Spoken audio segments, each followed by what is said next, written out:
บายดีทุกคนยินดีต้อนรับเข้าสู่รายการ Honda Guru ให้ความรู้คู่กับสิ้นเสือมื้อนี้อยู่กับข้าพเจ้าจันสุดาอรุณวงศ์และ EP นี้เราจะมาลงกันในหัวข้อที่ว่าถ้าผ่อนรถอย่างบ่หมดอยากได้รถคันใหม่จะเฮ็ดได้บ่หรือว่ามีวิธีการแบบใด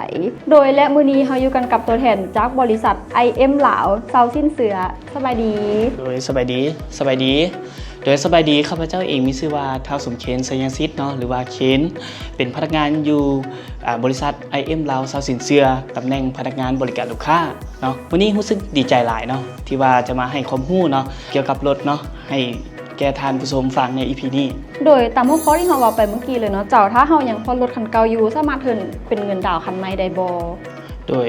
ได้เลยเจ้าลูกค้าสามารถเอารถคันเก่าเนาะเข้ามาเทิร์นหรือว่าเข้ามาประเมินราคาเนาะ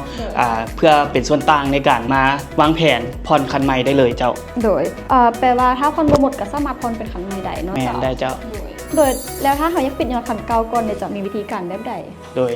ก็คือถ้าว่าต้องการปิดรถคันเก่าก่อนเนาะลูกค้าสามารถนำรถลูกค้าเข้ามาทางบริษัทเฮาเนาะเพื่อมาตีราคาได้เลยว่าทางเฮาจะคำนวณให้เนาะว่าราคารถของลูกค้านั้นถูกเท่าใดเนาะแล้วก็ปิดเนาะแล้วก็เอาเงินส่วนต่างนั้นเพื่อมาวางแผนผ่อนคันใหม่เจ้าโดยเราต้องในท่าเวลาล่างปิดยอดคันเก่าก่อนบ่เจ้าจึงจะสามารถผ่อนคันใหม่ได้หรือว่าสามารถยืนได้ทันทีเลยโดยสามารถยืนได้ทันทีเลยเจ้าเนาะก็คือกรณีลูกค้ามีรายรับที่สูงเนาะสามารถผ่อนคันใหม่แล้วก็ผ่อนคันเก่าได้แต่ทั้งนี้ทั้งนั้นแมนลูกค้าจะวางดาวสูงหน่อยนึงเนาะทางเขาจะแนะนำสูงหน่อยนึงก็คือเริ่มต้นอยู่ที่ 30-40% หรือ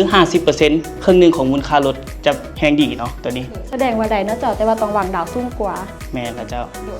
โดยแล้วระหว่างการเทิร์นรถรีไฟแนนซ์หรือว่าผ่อนต่อเจ้า3ข้อนี้เหมาะกับคนแบบใดเจ้าโดยระหว่าง3ข้อนี้เนาะสำหรับการเทิร์นรถเนาะจะเหมาะสมกับลูกค้าที่ว่าบ่ค่อยมีเวลาเนาะเข้ามาทางบริษัทเฮาเนาะแม่นจะแนะนำให้ลูกค้าโพสต์ขายอย่างต่างๆเนาะการเทิร์นรถมันต้องได้เข้ามาห้องขายเฮาสำหรับการรีไฟแนนซ์เนาะจะเหมาะสมกับลูกค้าที่ว่าต้องการประหยัดค่างวดรถเนาะแล้วสำหรับลูกค้าที่ว่าต้องการผ่อนต่อเนาะแม่นเหมาะสมกับลูกค้าที่ว่าอยากผ่อนรถให้มันจบเลยเนาะบ่อยากเทิร์นรถเนาะประมาณนี้แม่นโดยแสดงว่ามันก็บ่ได้ตายตัวเนาะเจ้าแต่ก็ขึ้นกับเงินไขของเฮาความเหมาะสมของเฮาแม่นบ่เจ้าโดยแล้วเฮาควรเก็บรถในใดเจ้าก่อนที่จะไปตีราคาโดย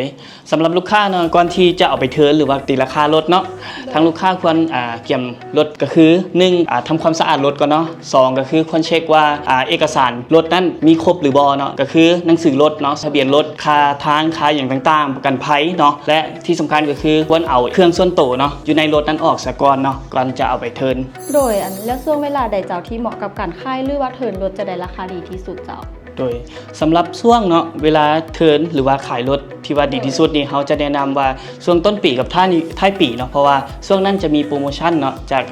บริษัทสินเชื่อหรือว่าห้างขายรถต่างๆเนาะแต่ทั้งนี้ทั้งนั้นก็ขึ้นกับความพึงพอใจของลูกค้าเองเนาะว่าต้องการ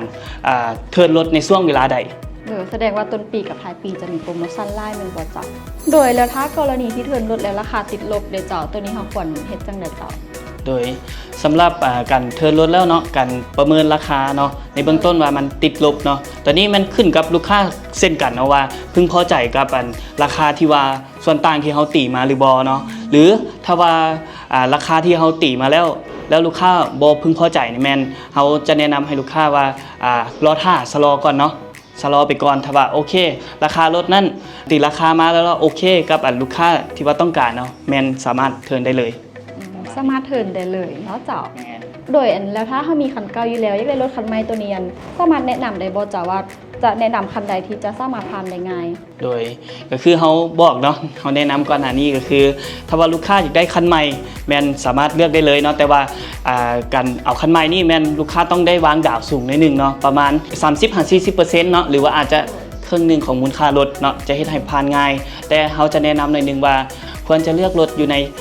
ท้องตลาดเนาะที่ว่าเป็นที่นิยมเนาะเพราะว่าถ้าว่าเขาผ่อนมาแล้วเนาะมันจะสามารถเทิร์นหรือว่าขายต่อได้ง่ายเนาะนี่เขาจะแนะนำแบบนี้โดยเห็นว่าถ้าหาหวังแผนดีการเปลี่ยนรถใหม่กับบ่อย่างอีกต่อไปและอย่างใดขับสบายใจโดยบ่ต้องกังวลเดี๋ยวจะมาสรุปให้ฟังเติมเกี่ยวกับการสนทนาในมื้อนี้1เฮาควรเช็คยอดปิดและราคาตลาดก่อนตัดสินใจ และซ่องเขาบ่ควรเบิ่งแต่ค่างวดของรถคันใหม่ แต่ควรเบิ่งภาระโดยรวมที่จะเกิดขึ้น และที่สำคัญควรจะปรึกษาไฟแนนซ์ทุกครั้งเพื่อเป็นตัวเลือกที่ดีที่สุด โดยและก่อนจะจากกันไปเนาะเจ้าเฮาก็มีของคนเล็กๆน้อยๆที่จะมามอบให้กับทางสิ้นเสือ IM ลาวที่มาให้ข้อมูลดีๆเกี่ยวกับทุกคน